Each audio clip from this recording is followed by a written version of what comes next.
The views reflected by any of the guests may not reflect the views of the podcast host. Some topics may be difficult for some viewers. Proceed at your own risk. This podcast is not intended to be taken as psychotherapy or advice.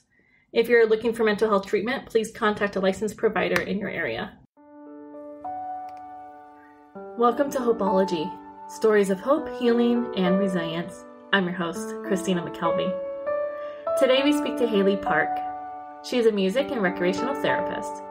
We talk about what led her to choosing music therapy as a career and how music therapy instills healing in others. Stay tuned.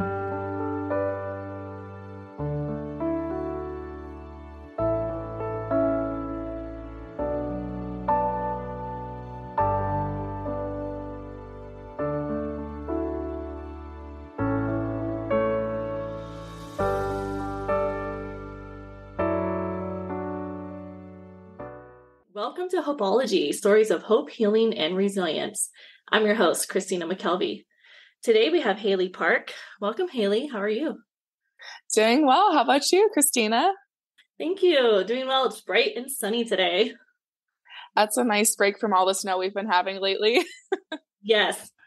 So for our listeners, we both are located in northern Arizona, and there is a lot of snow. Contrary to popular belief, we got hit a lot this winter. It's been a long one, for sure. Yes. So, today, just tell me a little bit about you, what you do. Awesome. Yes. So I was born and raised in Apple Valley, California. And then I attended the University of San Diego for vocal performance with a minor in Italian. My ultimate dream was to be an opera singer. Yeah. And I was part of their choral scholars program on a scholarship. And then I was going through my program and realized performance may not be what I wanted to be my end all be all.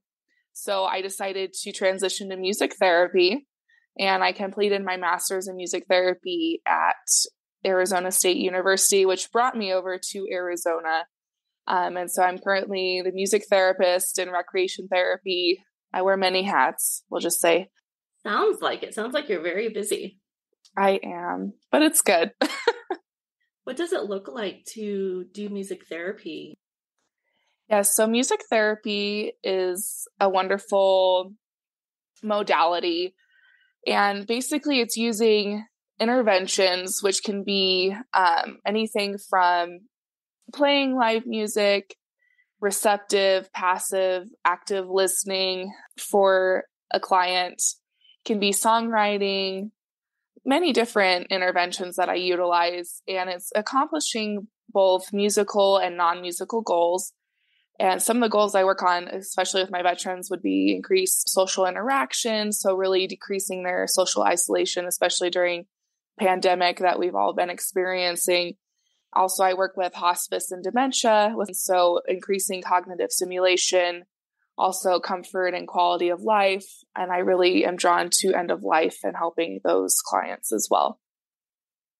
So it sounds like a lot of the work you do isn't necessarily just like music or recreation, but a lot of like self-care or finding that quality of life aspect.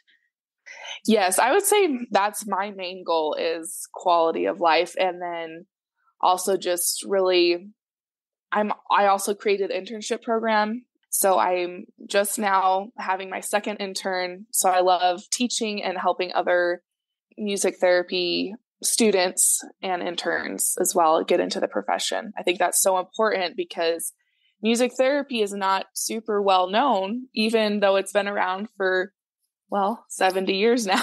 So that's actually a really good point. Tell me a little bit more about, music therapy and how that might differ or is similar to other therapies that we've heard of. Yeah. So I feel like there is quite a bit of, or there can be a lot of overlap, and that can get tricky at times when you definitely as a therapist want to practice within your scope. But we do have a lot of crossover, especially for my master's, I got a certificate in gerontology through the School of Social Work. Okay. So a lot of times I will be utilizing some of those verbal processing skills, active listening with my clients. so we are, it's just basically using music as the vessel for helping an individual. And I really focus on their strengths and practice from a humanistic model.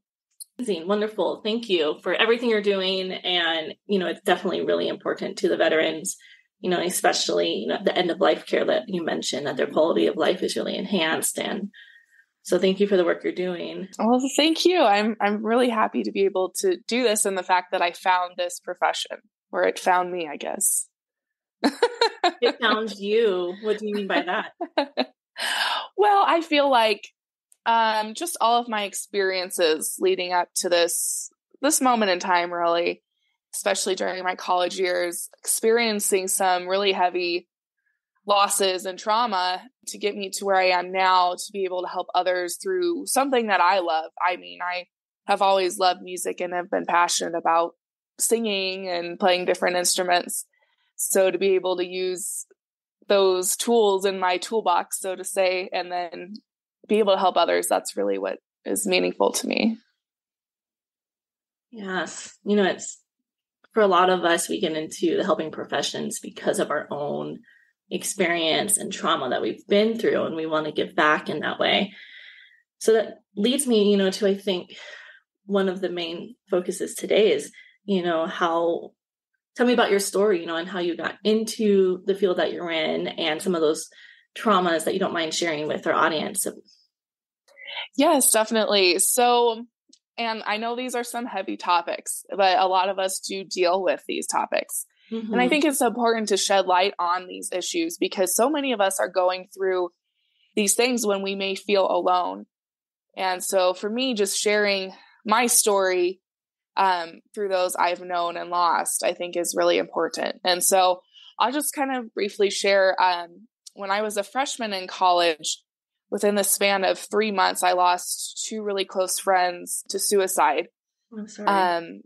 Thank you. Yeah, it was, I think, just for me being, so young, I was a very sheltered child, I guess, so to speak. And I hadn't really, I'd experienced the death of grandparents and things like that. And that was really tough too. My grandmother passed when I was just about to enter college. And then, and then within 3 months, and one of my best friends, Josh, he was with me in Choral Scholars. And so we had this really strong connection. And come to find out, which I found out later after he had passed, he wanted to do music therapy in his life. And so for me, just kind of having that in mind and seeing where I am today, and some of the things he mentioned, he did leave a note when he did commit suicide, and just describing, you have to be vulnerable with others. You're not alone, and to really share with others. And I think that for me, being able to do this work is kind of honoring his legacy. And he had such a huge amount of love for everyone that he encountered. I could always rely on him to, comfort me when maybe I was going through something tough. And just, he had so much love for others. And so for me, just being able to continue that through my work. Yeah. So, yeah. Okay. So it sounds like, he was kind of the catalyst for you to decide to go into music therapy, because originally you mentioned you wanted to be an opera singer. Right. And then moved over to music therapy. How did, him completing suicide, that loss, how did that impact you during that time?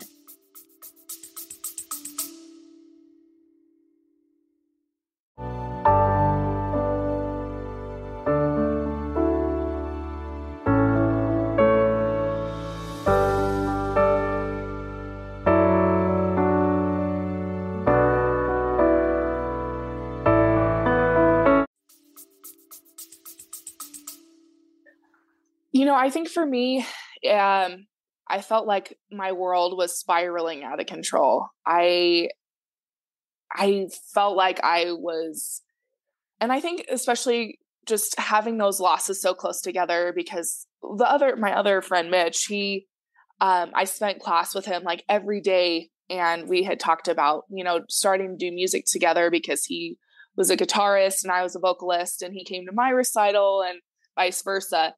And so just like losing two people that I was really close with through music, I think that's really important too, to specify through music. It kind of just threw me for a loop, and I had to really find out what I wanted in life and really ground myself.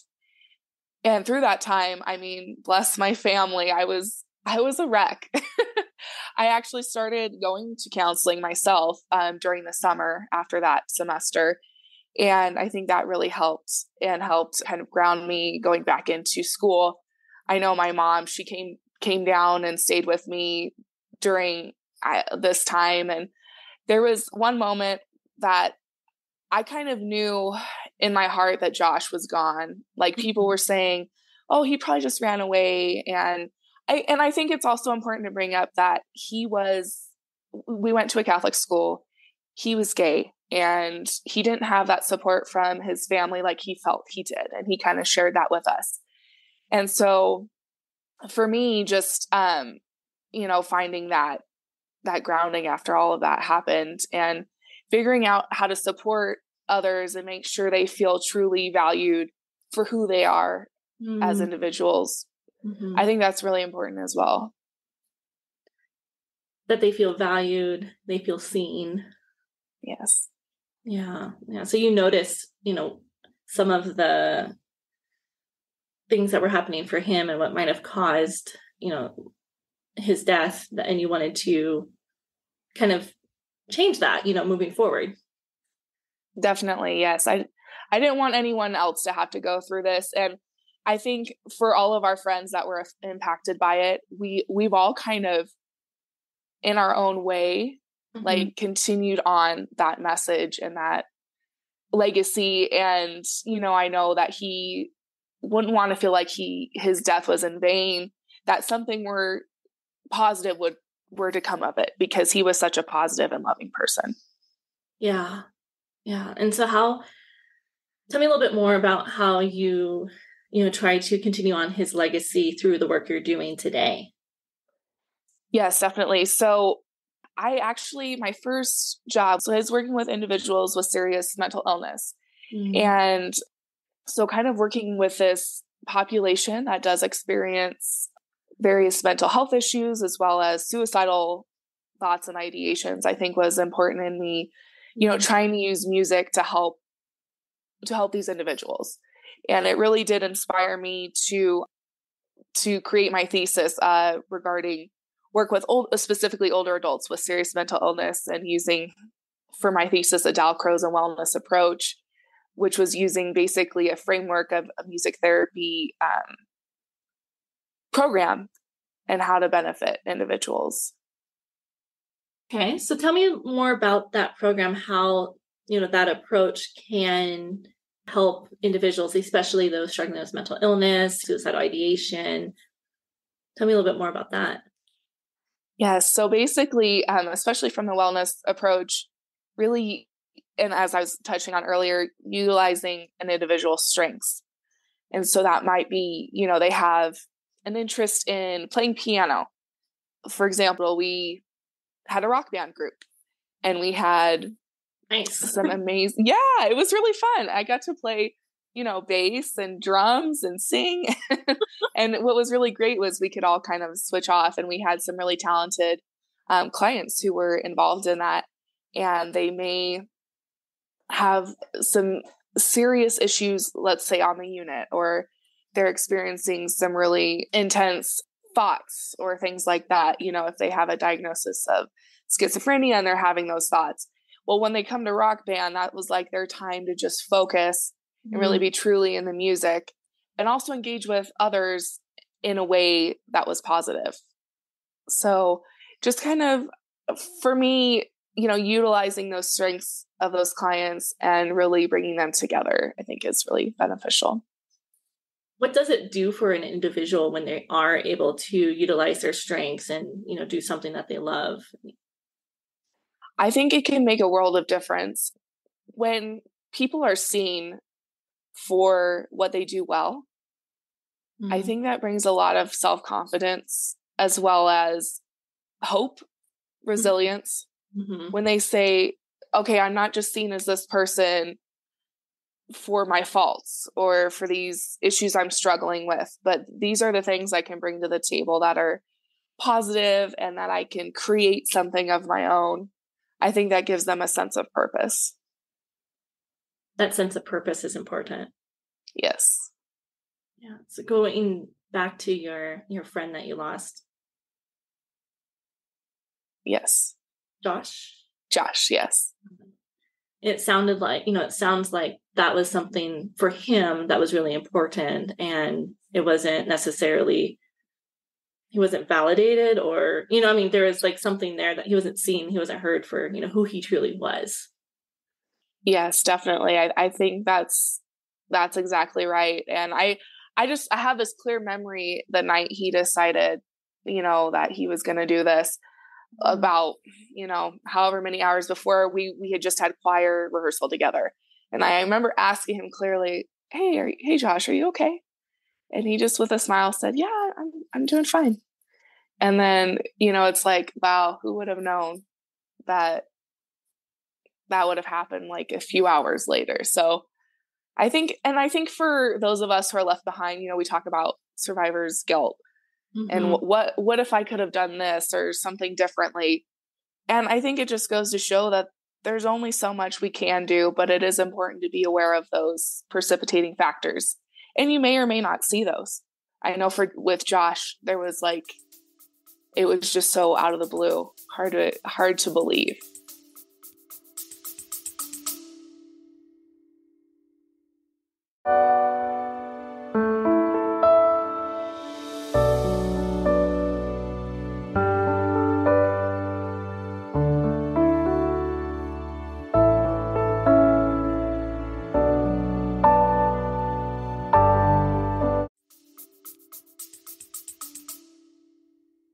So at that moment, it was not something you saw, you didn't expect it. Right.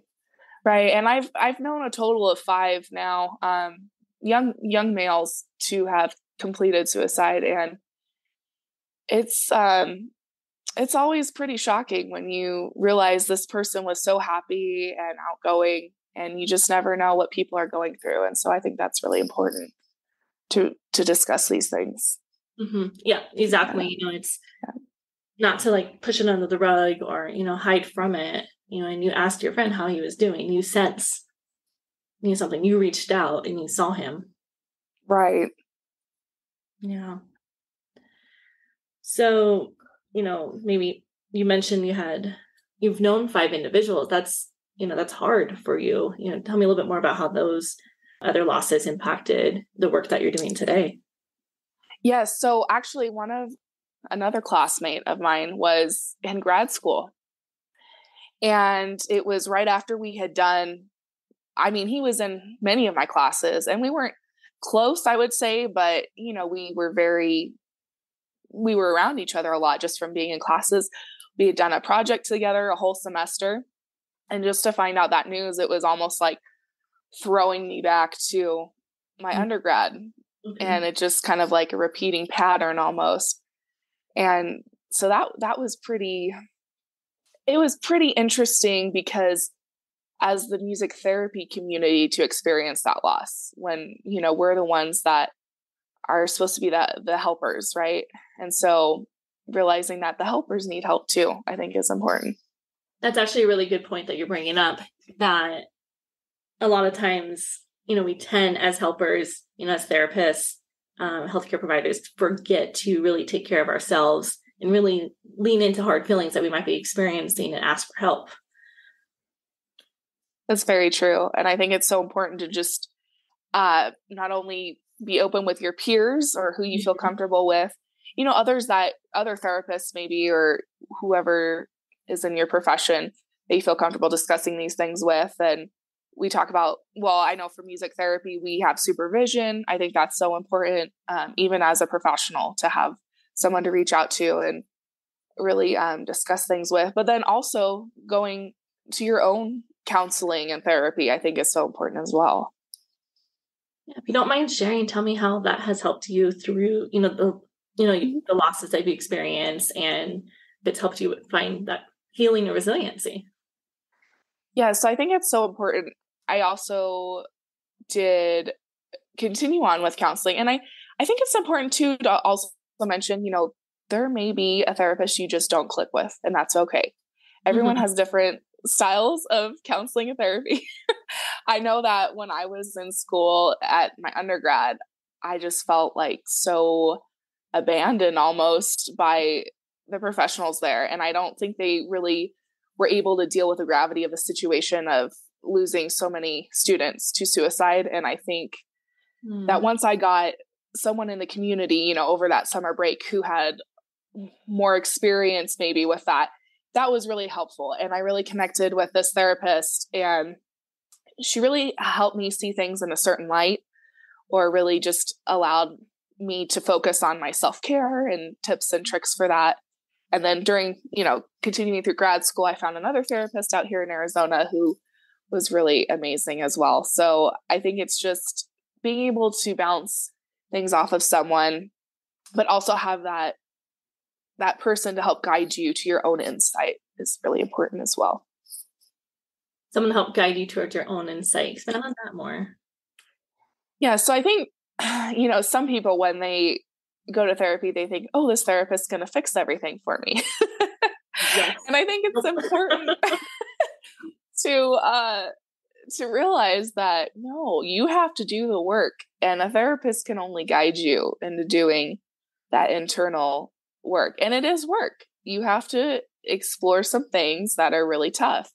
And I think it's important, to realize that ultimately you're the only one that can really do that inner work. Wow. And what did that look like for you, that inner work? Like, Oh goodness. So I'm not the best at it. We'll be who really is? honest. Right. That's very true. I think for me it's, having a toolbox. So, my therapist would come up with some ideas for how I could help with my self-care, or focusing on, certain things that would help me in the moment and getting through certain things just in that moment. And the main thing is just knowing when to pull that toolbox out and Mm. having that readily available for when you need it. Yeah, that's really important to have a set of tools, maybe it's called coping skills or grounding exercises, whatever you want to call them, to help you through those hard moments. And, a lot of resiliency is found through having, that toolbox that you mentioned. If you don't Yes. mind sharing with our audience, what are some tools that were helpful for you that helped you with that resilience and healing? I think for me, knowing that it's okay to feel your emotions, It's an not important one. Yes. yeah, not to shove them down, to really take the time to experience them, but don't get to where you're just wallowing constantly in the pain. Because Hmm. I think for me, I'd put on sad music and just want to stay in that place. That's not healthy. It's healthy to experience and feel it, but you want to move on eventually. And in music therapy, we do something similar. We use the isorhythmic principle, and that's meeting a client where they're at. So if they're sad, you're playing sad music and then eventually bringing it up, like bringing up the tempo, Mm. bringing up certain aspects of the music to get them to that positive place or frame of mind. So I think just for me, really like learning from not only therapy but also Hmm. my profession, I guess, and having that available, and then also just realizing that you can only do so much at one time. So for me, that maybe meant scaling back and just doing one task at a time, even if it's just okay, I'm going to take a shower today, or I'm going to eat a healthy breakfast today. Just doing one thing at a time. Yeah. Yeah. And knowing, how much you're able to handle at that moment. Definitely. Yeah. Yeah. Okay. Well, it sounds like your profession, your job as a music therapist really helped you through your own personal throughout college and grad school. And, you're also taking that and, implementing it with your current, Yeah, it's definitely really, as a clinician, you're using not only what you've learned in school, but also your experiences, and kind of that shapes you as a whole person. And I think that's important too. And I think it's also important that we don't, generalize certain things. You really when you have your clinician hat on, you're really there with that. And we talk about, transference and countertransference. So, the client may remind you of your grandmother, or you may remind the client of their granddaughter, and just being really clear and firm with your boundaries, I think, is so important when you're doing this work. Yeah. And having those clear boundaries, how does that you like your own personal stuff? Because I'm sure that, like you said, a client might remind you of your grandma, or might remind you of someone that you lost, and that can be hard to navigate. So what does those clear boundaries look like for you, and how does that help you do your work? Yeah. So I think for me, just realizing that at the end of the day, so I think just having those boundaries are so important, and just really keeping that clear line. You definitely want to be, empathetic and really caring when you're working with somebody, because you don't want to be just cold and stoic, right? But also just having the clear boundary of, okay, this is my client. This is not my loved one. And I think for me, that really helps, just having that clear boundary. And I know a lot of people say, how do you work in hospice or end of life? It's really challenging. And I just look at that as a way of me providing support to not only the client, but also the family, and using my, music therapy as a way to help them make that transition, and then also bring comfort to the family. And when I look at it through that lens, that's what's really, I guess, helped me, as like I'm helping others. And, it's a whole different ballgame when you're going through your own personal things.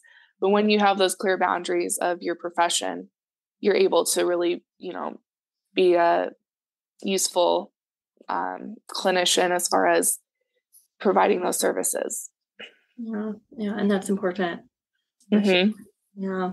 I'm curious, provide an example of navigating that end of life, care for someone through music therapy.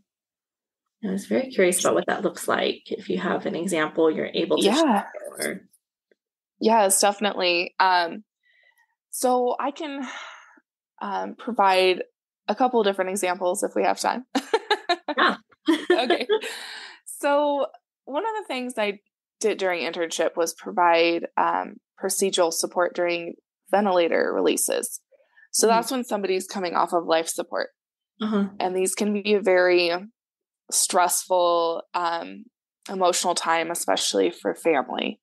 And so I remember this one time, it was very clear to me, because so what I usually do is I come into the room and I introduce myself to the family, just so I'm here for this time. And are there any special songs that your loved one enjoyed or that you would like me to play? And I remember I had this one client, and her grown daughters and her husband were there, and they wanted Ave Maria and Amazing Grace, so more of the religious songs, which is common if someone has that religious background.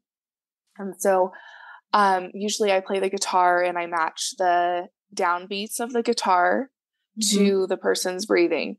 And then as they come off, you're trying to gradually slow their breathing so that their respirations aren't super quick and they don't have that anxiety. And so I just remember when they took this particular client off, she stopped breathing. And usually they don't stop breathing right away, in my experience. It's different for everyone. And I didn't have anything to match the guitar downbeat to, but whereas normally I would, and gradually slow it down. And it turns out I got to my car because I had played the songs, and, the family were at peace and comforted and, saying their goodbyes. And I got to the car, and I just remember clearly looking at the time And the next day I got the email. That's when they called the time of death. So yeah, it's a very interesting thing to be present when someone is at that end of life. It's a very interesting space. And so that's kind of an example, of what I would do. Yeah. Sounds very special and spiritual and just very significant. It is. Yes. And I think you will hear a lot of, especially healthcare workers who work end of life, and they have some really interesting stories, and they may be very spiritual stories as well. And I think it's important to meet the client where they are. If they are spiritual, to offer that. But of course, we have to be careful with, we're not just going to go in playing Amazing Grace every time, because someone may not be spiritual and they may want 60s rock and roll. And in that case, I would be playing, Creedence Clearwater or something like that. That's awesome. So, I find it interesting. And you mentioned that while they're getting off the ventilator and their breathing starts slowing down, you are adjusting the music to help assist their breathing into a more regulated state, so they are not feeling anxious, which can happen a lot in end of life. That anxiety can come up. A lot of research has shown. So you're assisting with lowering that stress and anxiety to help make them more comfortable. And it probably also helps the family too that's present. Yes, definitely. And I think it's important to mention, a lot of the veterans I work with currently, they may not have family. They may not have anyone there. So really being that person, they are experiencing that terminal restlessness or the agonal breathing. So we describe, to be there, to know that they're not alone, and to provide that sense of peace and comfort that they may be missing because they don't have anyone there. And so for me, it's kind of like a twofold thing. I'm not only being there as a person to support them as they're making that transition, but I'm also using my toolbox for music therapy. I love that word. To be able to help them make a more peaceful transition. And it kind of goes back to that giving back, from the friends that you lost. Many of them felt alone, so you're giving back and trying to be present with these veterans who also may feel alone in a different way. Oh, definitely. Yes. And I like to think that, being able to provide that, even though maybe my friends felt alone in that moment and they didn't have that, I like to think that they're looking down and seeing, what I'm doing in honor of their memory. And so I think for me, that is pretty special. Yes. Yeah. In honor. What was one of Joss's favorite songs? Well, it's pretty amazing. Like I mentioned, this note that he left behind for his close friends, and he put everything to music, that his words of wisdom or advice that he left behind. And the one that really stands out to me is Demons by Imagine Dragons. And that is a song that I would hear constantly. It would come on at the most interesting times, including the place where he passed. I was at the place and just happened to have the radio on, and that song came on. And so I thought, wow, that's pretty incredible. But yeah, I would say Demons by Imagine Dragon, and also I Will Follow You Into the Dark by Death Cab for Cutie. That was one of the last songs he recorded. And I remember watching that video after he passed, and just still having his voice there was amazing. So yeah. Very important and touching. Definitely. Yeah. Well, what is one lesson, or I don't even know if lesson's the right word, but a takeaway that you were able to carry on, from these experiences for you, like from the losses you experienced and how that's impacted your job, kind of like that one big. I think for me, it's knowing that I am really strong. I found a sense of strength I didn't know I had in me. And I'll give an example. I remember we were rehearsing for our big upcoming production, And we had just gotten the news during rehearsal that Josh had passed. And I had to go up and sing my solo. That must have been really difficult for you. Oh my Yeah. goodness. I mean, our choir director was like, we only have these, orchestra members this point in time, like you have to just do it. And so I think for me, just finding that strength and knowing that if I can do that, I can do anything. Mm-hmm. Yeah. So. And what is the podcast is called Hopeology. So what gives you hope? I think knowing that change is inevitable. And I think for a lot of people that may bring them fear, but for me that brings hope because you're never stuck in the same situation. If you're unhappy, there's always room to change your situation. And so that honestly brings me a lot of hope, knowing that, you can really create your own future and make it what you want it to be. Thank you. You're welcome. Well, Hayley, thank you so much for, joining me today and just sharing your story that you've been through and how it's impacted your career. I find it fascinating and a lot of new things I've learned, about music therapy. So I appreciate that. And yeah, so again, thank you so much. Thank you so much, Christina. It's really been a pleasure and an honor to be on your podcast. I look forward to seeing what you do with the rest of your podcast. You're very welcome.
Thank you for listening to Hopeology.